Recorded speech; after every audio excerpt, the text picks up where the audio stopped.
Hi everyone, and welcome back to the Linux security lessons. In this lesson, we are going to talk about one of the most essential parts of system security and auditing: log management. Specifically, we are going to work with journald, which is the default logging system used on most modern Linux distributions today. So let's get into it.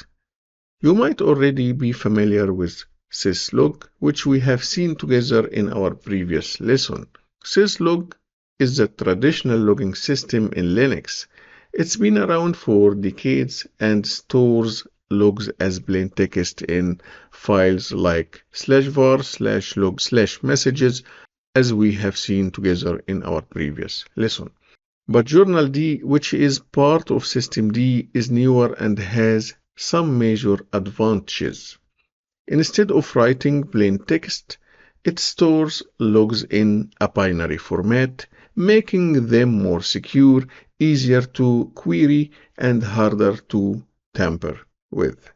Most Linux distributions today, like Ubuntu, Fedora, Red Hat Family, and Debian, all include journald by default, and it often runs alongside syslog. Now let's start with the basics. On any system using journald, we interact with the logs using the journalctl command. So let's type journalctl. Now press enter. And as you can see, I can't see the messages because I need to execute the journalctl command using the sudo. Now let's type sudo journalctl and press enter. As you see from the output, I got a full dump of the system logs. So all those logs from the current boot. That's a lot of information, so if I just want the last few lines, I can do it with running the following command: sudo journalctl -n 10. So this command works just like tail -n 10. It will get the last 10 lines from the logs. Now if I want to follow logs in real time, like how we do with tail -f, I will execute the sudo journalctl command with -f option. You will see new log entries pop up here as they happen, which is super useful during troubleshooting. Now, one of the powerful features of journalctl is filtering. For example, to see only error messages, you can execute sudo journalctl, then -p err. And as you can see, you will get the error messages only. You can also filter by service like SSH, for example. To do so, I will execute sudo journalctl, then -u sshd. And from the output, as you can see, I'm getting the log messages from sshd service. We can also combine filters. So we can combine the error filter with the service filter. So let's execute sudo journalctl -u sshd and -p err. Now press enter. So now we are getting error messages from the sshd service. We can also filter by time. So I will execute sudo journalctl, and to filter by time, you will use the --since option, and between double quotations, type 1 hour ago.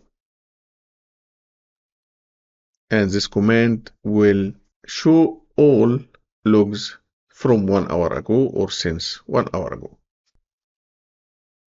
We can also specify a date range by executing sudo journalctl -since, then date range, then -- until another date range. Let's break down this command step by step. You are asking your Linux system to show log entries from 10th of May 2025 at 10 p.m. and the ending on May 11th, 2025, just after midnight at 12:26 a.m. Now press enter and the journalctl will bring the logs for you in the date range you have specified. Now here is something really important from a security point of view. By default, journald might only store logs in memory, which means the logs disappear after a reboot. That's obviously not good if you are trying to audit or investigate after the fact. So let's make sure logs are stored persistently on disk. Let's open the config file for journald by executing sudo nano/etc systemd then journald.conf. Look for the line that says storage and let's change it. So here is our line. Right now it is uncommented. Then let's remove this and let's change the auto to be persistent. Now save the file, and to apply our modification, I will execute sudo systemctl restart systemd-journald to apply our modification. Now press enter. Now to make sure everything is flushed from memory to disk, let's execute sudo journalctl --flush.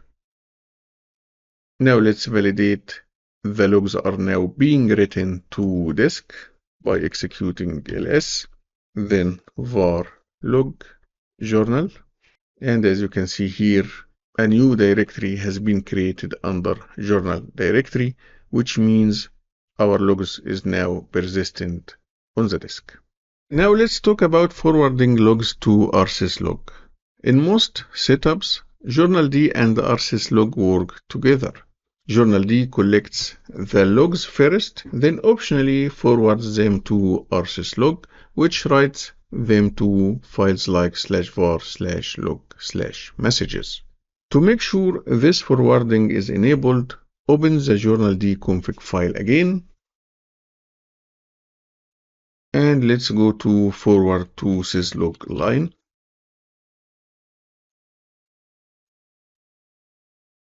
Which is here, and I will remove the hash from it, and I will change the no to be yes. Now save the file, and let's restart the journald again to apply our modification. Let's validate the entire logging pipeline now. I will generate a log entry using the logger command. So here let's execute logger, definitely from journald. Now let's check if journald received it by executing journalctl, then underscore com equal logger, then pipe grep definitely from journald, and it shows up, which means journald picked it up, which is exactly what we expect. Now let's check if journald forwarded our message to rsyslog. So from the server machine, which I executed this command on, I will validate that journald forwarded the log message to rsyslog by executing the following command: sudo grep definitely from journald /var log remote the server.log log file. Now press enter, and as you can see from the output, we have just validated that the log passed from journald to rsyslog. We can see here definitely from journald. Now let's wrap up our lesson. Journald is the modern logging system used by systemd-based Linux systems. It is secure, fast, and stores logs in binary format. You can use journalctl to view and filter logs in all kinds of ways. Make sure persistent logging is enabled so you don't lose the logs after a reboot. You can forward journal D logs to rsyslog and use rsyslog to store or forward them wherever you need. And finally, always validate your setup using the logger command and tools like journalctl and grep. That's it for this lesson. Thank you for watching and see you in the next one.